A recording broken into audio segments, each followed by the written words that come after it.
This is the Mountaineer Moment, your source for all things West Virginia football and basketball. From pregame to postgame coverage and breaking news, we've got you covered. Let's go.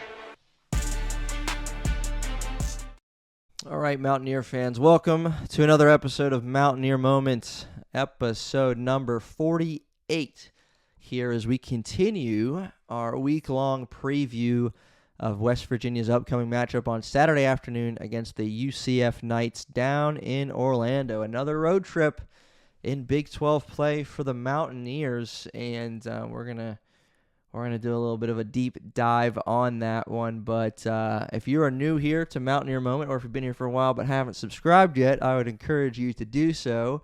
Help me help you, and keep you in the know when we have new episodes dropping. Again, this is episode number 48 overall, but it's episode number 4 is part of our UCF preview. Like we do with every football game week, we have several different episodes dropping throughout the week as we count down to kickoff. And this one is just one we've done every week, just a game preview featuring some things we've already talked about and some new aspects, new elements of the game that we're going to jump into as well to help get prepared for this Mountaineer upcoming game. All right, so again, this is the Mountaineers' 4th Big 12 game, their 3rd of which on the road.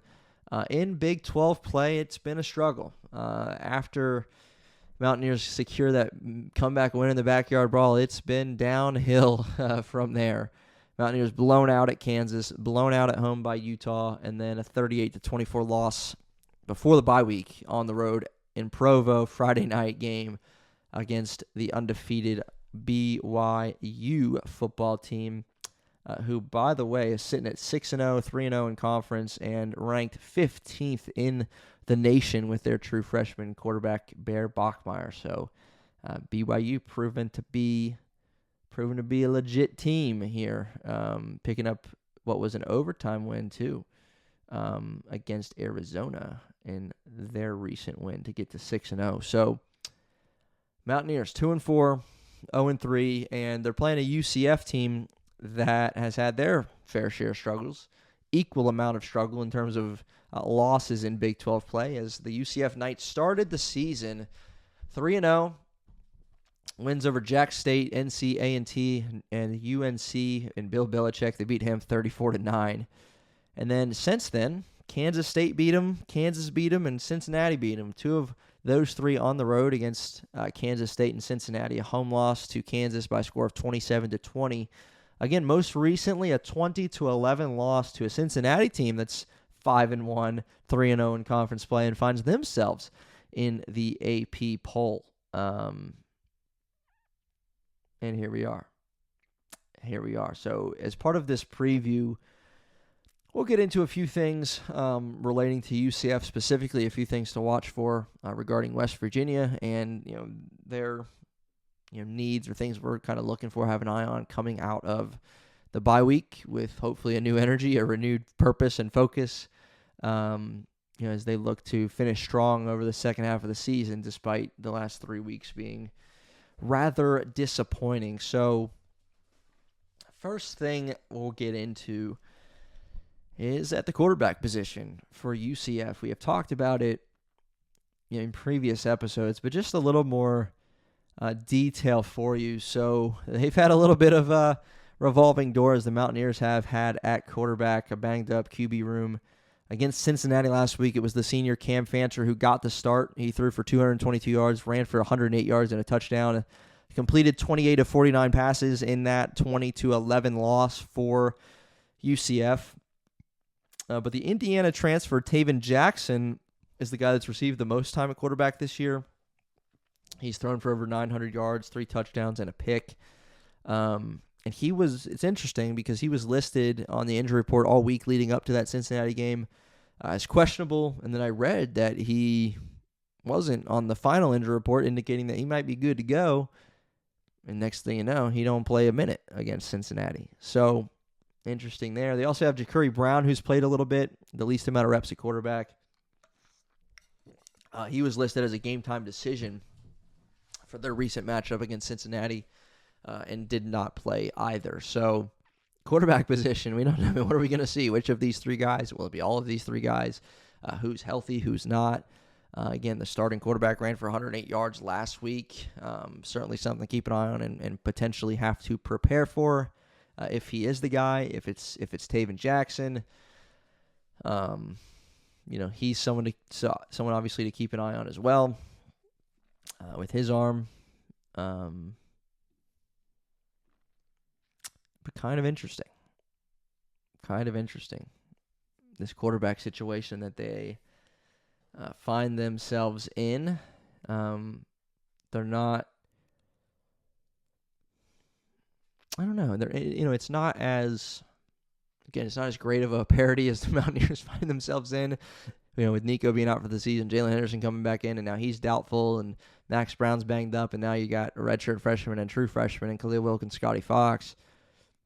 But UCF's, again, it's complex, it's complicated, and they're thankful that they have their running back, who we're going to transition to now, Miles Montgomery. We've talked about him, 7th in the Big 12 in carries, bit of a workhorse, 86 carries for him on the season, 3 touchdowns.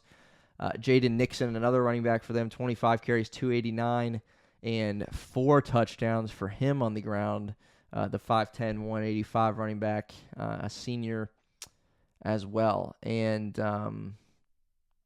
he's a senior transfer who started his career at Oklahoma State and spent 2024 at Western Michigan, where he had a really, really impressive campaign, rushing for 900-plus yards, 12 touchdowns. Again, now here for his 2025 season with UCF. He's got 4 touchdown carries to back up their running back, Miles Montgomery, who has been here but is receiving more of a workload, obviously, with his 86 carries, over 400 yards through 6 games. And he hasn't slowed down through conference play despite the team's 0-3 record. 2 of the 3 games for UCF, Miles Montgomery has eclipsed the 100-yard mark. Last week against Cincinnati, he did not. Again, and then they ended up having a quarterback go for over 100 yards. But he had 56 yards in that game. But Montgomery has been good. He's got two weeks on the season.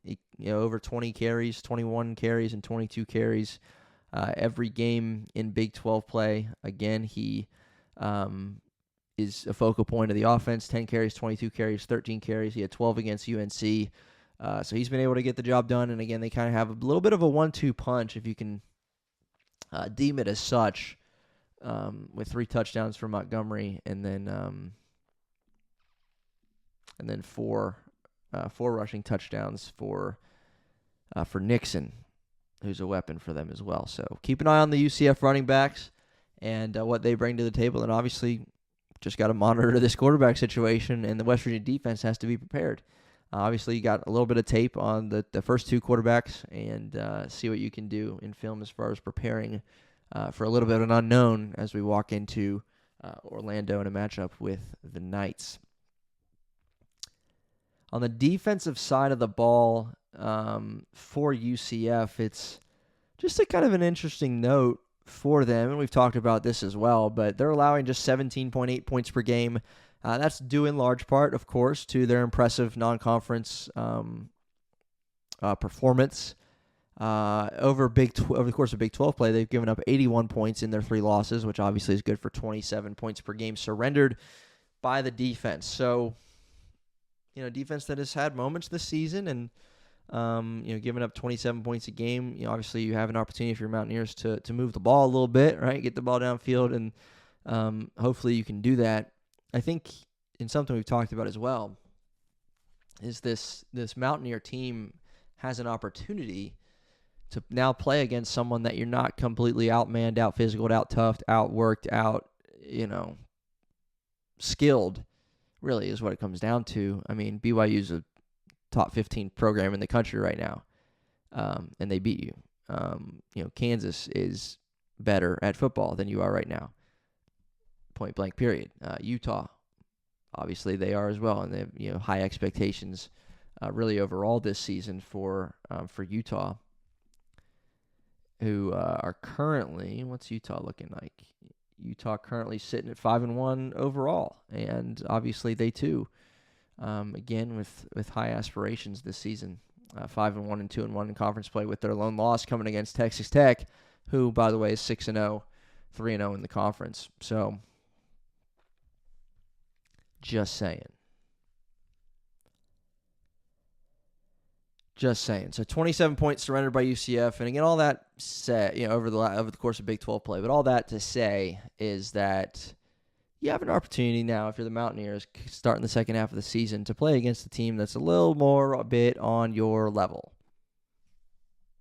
Let's just call it what it is, right? UCF's a little bit more on your skill level, and despite being a 7.5-point underdog heading into this one against UCF, you can win this football game. You didn't exactly enter the game against BYU saying we're going to win this football game, right? You just didn't, because of how good they are and how much of a struggle you've had this season. But against UCF, who's struggling just like you are, these are two teams that are hungry for a win in conference play. Some other just kind of West Virginia related news. Rich Rodriguez did seem to indicate that it will be Khalil Wilkins and Scotty Fox. They've been getting the most reps in practice this week with the injuries and all of that to the other veteran quarterbacks on the roster. But keep an eye on that. I mean, who's gonna come out and start, and is that starter going to play the whole game? Right? At this point, you don't seem to think that's going to be the case. But which of these quarterbacks, or will either of these quarterbacks be someone that's going to take the reins and say, you know what, this is my team, this is my position, and I'm going to set this team up for next season and just play really, really solid football? And because that's, whether it's both of these guys who really make a case for next season, or one of these guys, that's really what you want, I think, at this point. Again, not to say that we don't want to, I'm not saying throw in the towel in the season, but while you can, let's learn a thing or two about what we got for 2026 potentially. So you got a redshirt freshman and a true freshman in Scotty Fox and Khalil Wilkins, the redshirt. You have an opportunity to see what you got for 2026. And the biggest thing is okay, if we don't like what we got, or these guys are underperforming, then we might need to find a quarterback in the portal. But if one of these guys or both of these guys play well and you feel good about your chances of one of these guys being the guy in 2026, then let's go. That would be a welcome sign for the Mountaineers. So a few keys, if you can say it, just keys to watch for, or keys to victory, things to keep an eye on throughout this matchup. West Virginia, simply put, offensively, I think a key to success is you got to get these playmakers involved, right? Cam Vaughn is very, very talented, very, very good receiver. I feel bad for him because he's, hasn't had as many opportunities as he could in an offense that would be flourishing, right? He's just limited because he's getting doubled, and he's on the scouting report and in and out of quarterbacks, different guys throwing the football, a lot of guys not throwing the football, right? Khalil Wilkins had more rush attempts than passing attempts last week, or the previous week, but before the bye against BYU. And Cam Vaughn dropped the ball in that game that resulted in a Khalil Wilkins interception. But whether it's Cam Vaughn or these other playmakers, Rodney Gallagher, whoever it is, you got to find a way to get these guys the football. Justin Smith-Brown. You just got to find a way to get these playmakers in space. And so that's my thing is okay, coming out of the bye week, now that your quarterback's going to be a freshman, what are you doing to convert some easy passes, some easy plays? Ty Edwards' injury situation still not good. I read that he's going to see a specialist now, similar to what Nico did. And it's man, what the heck? What's going on? So not good there. Dior Hubbard's available, obviously. But man, oh man. You got to help your quarterback out, and I think that goes for the players and the coaches. Set these guys up, whether it's Khalil or Scotty or both. Set them up for success, and you got to get these playmakers the ball, right? If we're going to, again, come out in a game where, Cam Vaughn gets 2 touches, Rodney Gallagher gets 3 touches, and, that's kind of it. It's going to be another long afternoon. You have to find a way to get these playmakers the ball because I think they can make some plays. So that's one key. Secondly is how the Mountaineers are going to match up with Miles Montgomery, because, again, 434 yards on 86 carries, no slouch, going over 100-yard mark twice in Big 12 play. What are you going to do to slow him down, to shut him down, and make the UCF quarterback, who, again, whoever that's going to be, make him beat you? And speaking of that, I think that's another area I want to see improvement is in this West Virginia defense, specifically the secondary. Although, the front group, right, we had, I think we had 12 sacks after the first 3 games, and I think we have 12 sacks now as a team. Like, it's just been non-existent. The pass rush, right? Jamari Robinson, where have you been? After non-conference play, you take a step up in competition, and we're feeling it because the defense is not the same defense we saw in the non-conference. I mean, this was a defense that was highly ranked in the nation as far as runs, rushing yards allowed per attempt and per game, and that's not the case anymore. And offenses are seeming to do what they want against Kansas, against Utah. There were very few punts. BYU, I don't think they punted much, maybe until the fourth quarter, if I remember correctly. I feel like it's been so long now. It's been almost 2 weeks.